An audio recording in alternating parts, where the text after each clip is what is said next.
Officer Tom Williams was no stranger to suspicion. A veteran of the local police department, he had built his reputation on being vigilant, almost to a fault. Tom prided himself on his ability to read situations and people, often jumping to conclusions based on his gut feelings. It was a slow afternoon at the bustling city train station, and Tom was stationed near the VIP lounge, a place frequented by politicians, diplomats, and prominent figures passing through the city. As he scanned the crowd, his eyes landed on a lone suitcase tucked neatly next to a bench just outside the lounge. Black, polished, and seemingly expensive, it looked too out of place. A quiet alarm went off in Tom's mind. Who leaves a suitcase unattended in a high-security area like this? He straightened his posture, his years of training sharpening his focus. He noticed a few passengers nearby, none of whom seemed to claim ownership of the luggage. Among them was an older black woman in a tailored suit, exuding an air of authority and calmness as she spoke on her phone. Tom barely gave her a second glance. His attention was fixed on the suitcase, the kind that could just as easily contain high-end travel essentials as something far more dangerous. Tom approached the bench cautiously, his boots echoing on the polished floor. His hand hovered near his radio as he mentally rehearsed protocol. Report, isolate, and investigate. Yet something stopped him from calling it in. Maybe it was the boredom of the day, or his overconfidence in his instincts. He decided to handle it himself. "Excuse me, folks," he said to the nearby passengers, who began to disperse. "Step back, please. Security matter." Tom inspected the suitcase from a safe distance. The sturdy locks gleamed under the station's fluorescent lights. No identifying tags, no stickers. Nothing to suggest who it might belong to. "That's odd," he thought. The more he looked, the more his suspicion grew. His heart raced slightly as he imagined what could be inside. Contraband, stolen goods, or worse, a weapon. Reaching into his belt, Tom pulled out a small tool to examine the locks. He crouched closer, giving the suitcase a gentle nudge with his gloved hand. It was heavy. This only fueled his conviction. If it were harmless, it wouldn't have been left here so deliberately. "All right, let's see what you're hiding," Tom muttered under his breath, his fingers working to force the lock open. He justified his actions in his mind. Better to act decisively than to risk endangering the lives of those nearby. The thought of waiting for bomb squad assistance felt unnecessary. After all, he had encountered unattended bags before. Most of them turned out to be nothing. But as Tom fiddled with the lock, he failed to notice that the woman in the tailored suit had finished her phone call and was now watching him from across the room. Unaware of her piercing gaze, Tom forced the lock with a triumphant snap. Little did he know, he had just set off a chain of events that would change his life forever.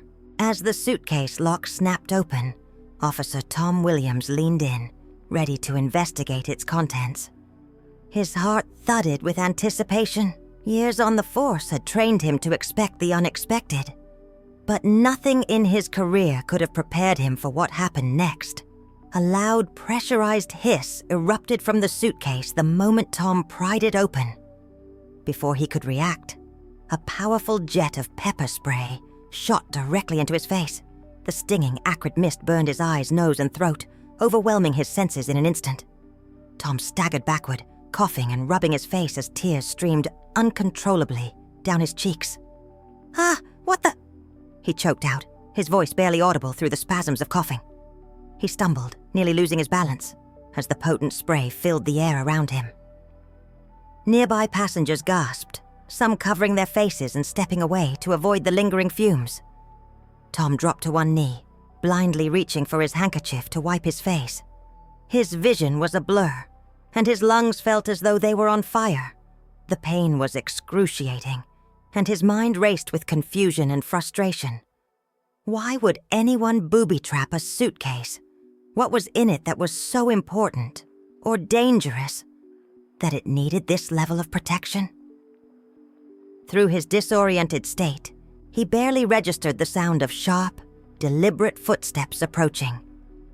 A voice, stern and authoritative, cut through the chaos.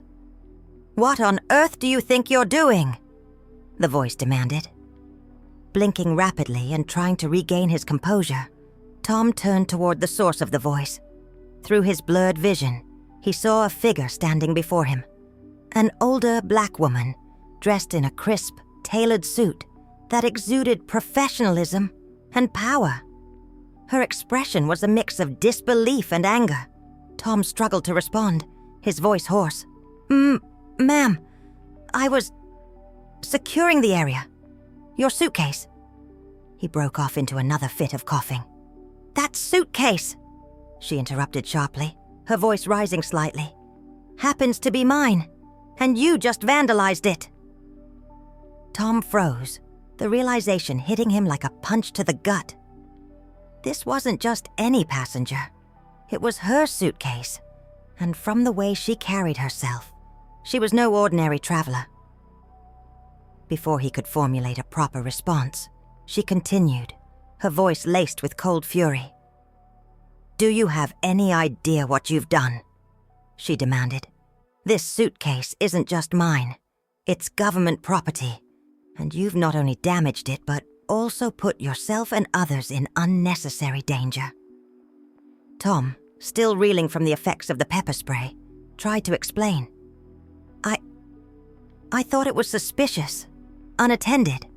I was just following protocol." "Protocol?" she shot back, her tone incredulous. "Since when does protocol involve breaking into someone's belongings without proper authorization? Did you even bother to wait and assess the situation?"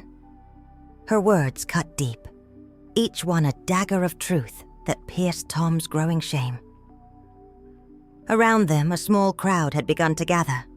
Some whispered among themselves, while others discreetly recorded the unfolding scene on their phones. The sight of the once confident officer, now disheveled and humbled, added an air of quiet drama to the moment.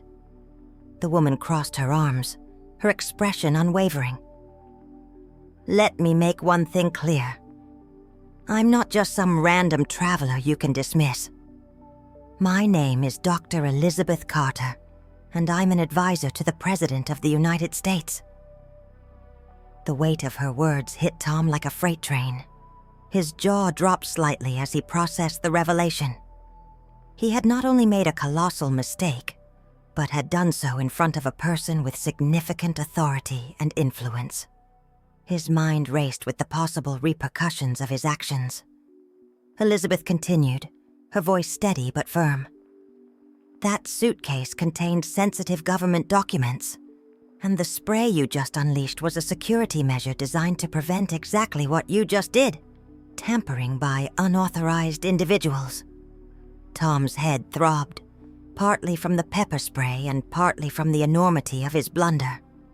He opened his mouth to apologize, but the words caught in his throat as Dr. Carter raised a hand to silence him. "You've made a serious error," she said, her tone now tinged with disappointment. "And believe me, there will be consequences."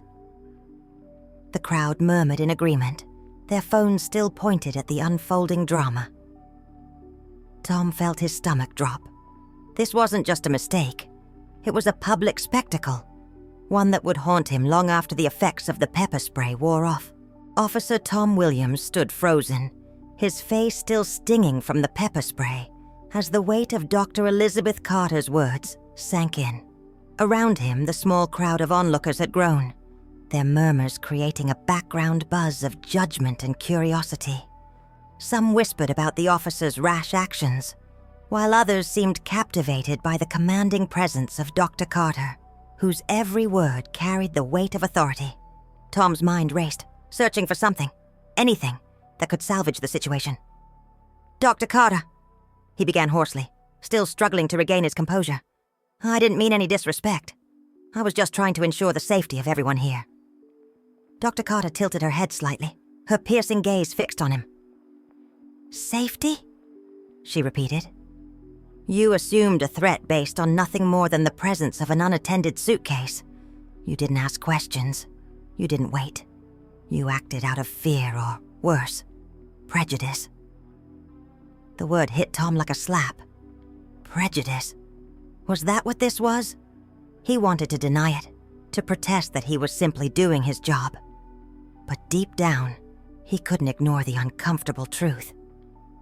Would he have acted the same way if the suitcase had been next to a wealthy white traveler instead of a distinguished black woman? The question gnawed at him, unsettling and undeniable. Elizabeth Carter, sensing his internal struggle, pressed on. "Do you know how often people like me have to deal with assumptions? How often we're second-guessed, scrutinized, or outright dismissed because of how we look? You thought you were doing your duty, Officer Williams, but all you've done is reveal your bias." The crowd, silent now, hung on her every word. A few people nodded in agreement. One man muttered, "She's right," while another whispered, "This is going viral for sure." Tom's pulse quickened. Viral. He glanced around, noticing the phone still pointed at him. His career flashed before his eyes. Years of hard work, his reputation, all potentially ruined by this one moment of poor judgment. I'm sorry," he stammered, his voice barely audible. "I didn't mean for this to happen." Dr. Carter took a step closer, her posture both intimidating and graceful. "Sorry isn't enough, officer," she said firmly. "You've embarrassed yourself, endangered sensitive materials, and undermined the trust that people are supposed to have in law enforcement. What would you have done if I weren't here to stop you? If this were just another day where no one questioned your actions?" Tom had no answer. His throat tightened, and he looked away, unable to meet her gaze. But Dr. Carter wasn't finished. "Let me be clear. I'm not here to destroy your career or seek revenge, but you need to understand the consequences of your actions, not just for yourself, but for the people you claim to protect. Your bias, whether you see it or not, is a part of the problem." Tom swallowed hard, the truth of her words cutting deeper than any reprimand he'd received before. She was right. About everything. His actions had been impulsive, rooted not in evidence but in assumptions. And now, he was paying the price. Dr. Carter turned to the crowd, addressing them as much as she was addressing Tom. "This isn't just about one officer's mistake," she said. "It's about the systems we live in, the biases we perpetuate, and the need for accountability, not just in law enforcement, but in all aspects of society." The crowd erupted in applause, a mix of admiration for her courage and agreement with her message. Tom stood there, feeling smaller than ever, as Dr. Carter's words echoed in his mind. He knew that this moment would follow him for the rest of his life. But perhaps it could also be the start of something new, a chance to learn, to grow, and to change. In the days following the incident, the video of Officer Tom Williams' blunder spread rapidly across social media. News outlets picked it up, framing it as a stark example of systemic bias and the dangers of unchecked authority. The public response was swift and divided. While some criticized Tom for his rash actions, others saw an opportunity for deeper conversations about accountability and reform within law enforcement. At the police precinct, Tom faced a disciplinary hearing, seated in a room with his superiors and a few city officials, including Dr. Elizabeth Carter herself. He felt the weight of his mistake bearing down on him. The atmosphere was tense, each person waiting for the other to speak. Dr. Carter broke the silence. "Officer Williams," she began, her tone steady but devoid of malice. "I'm here today not to seek punishment, but to demand accountability. What you did was wrong. There's no question about that. But I also believe in the power of learning and growth." Tom nodded solemnly. "Dr. Carter, I want to take responsibility for my actions. I realize now how my assumptions led me to act impulsively. I didn't see you for who you are, a person, a professional, someone deserving of respect. I only saw what I thought I understood, and I was wrong." His voice faltered, but he pushed on. "I've spent the past few days reflecting on how often my decisions are shaped by bias. I want to change, and I'm willing to do whatever it takes to earn back the trust I've lost. Not just yours, but the community's." Dr. Carter regarded him thoughtfully, as if weighing his sincerity. After a long pause, she spoke. "I appreciate your words, Officer Williams, but change requires action. I've proposed a series of reforms to the department, including mandatory bias training and community engagement programs. I expect you to be among the first to volunteer." Tom's head shot up, a mix of relief and determination in his eyes. "Absolutely," he said. "Whatever it takes." The disciplinary board agreed to Dr. Carter's proposals, and while Tom faced a formal reprimand, he was spared more severe consequences. For the department, this was a turning point. Dr. Carter's advocacy sparked citywide discussions about the role of implicit bias in law enforcement, leading to broader policy changes aimed at fostering trust and equity. Weeks later, Tom attended his first community engagement meeting. It was held at a local community center and packed with residents eager to voice their concerns. Among them was Dr. Carter, who had been invited to speak. She addressed the room with the same grace and authority Tom had witnessed at the train station. "Accountability is not about punishment. It's about recognizing our flaws and working to correct them," she said. "It's about building bridges where there were once walls.